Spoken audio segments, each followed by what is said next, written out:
আসসালামু আলাইকুম রাহমাতুল্লাহ। স্বাগতম শাহিন ইসলামিক রিঅ্যাকশন চ্যানেলেতে। আজকে হৃদয় ছোঁয়া একটি বক্তব্য রিঅ্যাকশন দেখব। চলুন আমরা দেখব মিজানুর রহমান আজারী হুজুরের মুখে জিনেরা কিভাবে ইসলাম গ্রহণ করেছে তার বিষয় নিয়ে একটি ওয়াজ। চলুন আমরা ভিডিওটি দেখব। ভিডিওটি দেখার আগে সবার কাছে একটা রিকোয়েস্ট, চ্যানেলটি সাবস্ক্রাইব করে রাখবেন আর ভিডিওটি ভালো লাগলে একটা লাইক করে রাখবেন, কমেন্ট করবেন।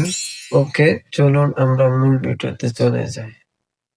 মক্কার যারা গণক ছিল তারা জিন দিয়ে গণনার কাজ করত। জিনদেরকে উপরে পাঠাতো, ফেরেশতারা কি কনভারসেশন করে এগুলো শুনে আসতো, এগুলো এসে গণকদেরকে বলতো, গণক বলে বলে মক্কায় বিভিন্ন ধরনের সংশয় তৈরি করত। যখন কোরআন নাযিল হওয়া শুরু হলো, আকাশের নিরাপত্তা জোরদার করা হলো, এখন আর জিনেরা উড়ে যেতে পারে না। উপরে গেলে আগুনের গোলা ছোড়া হয় ওদের গায়ে। এবার জিনেরা একটা মিটিং বসলো। তারা বলতেছে ঘটনা কি, আগে তো অনেক ফেরেশতাদের কথা শুনে এসে গণকদের বলে যেতে পারতো, এখন তো এই সুযোগটা নেই।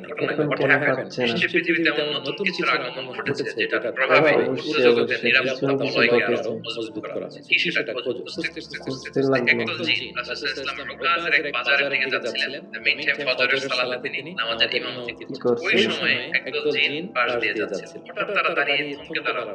এটা কি অবস্থা? এই কোরআনের বাণী তারা কখনো শোনেনি। তারা শুনে অবাক।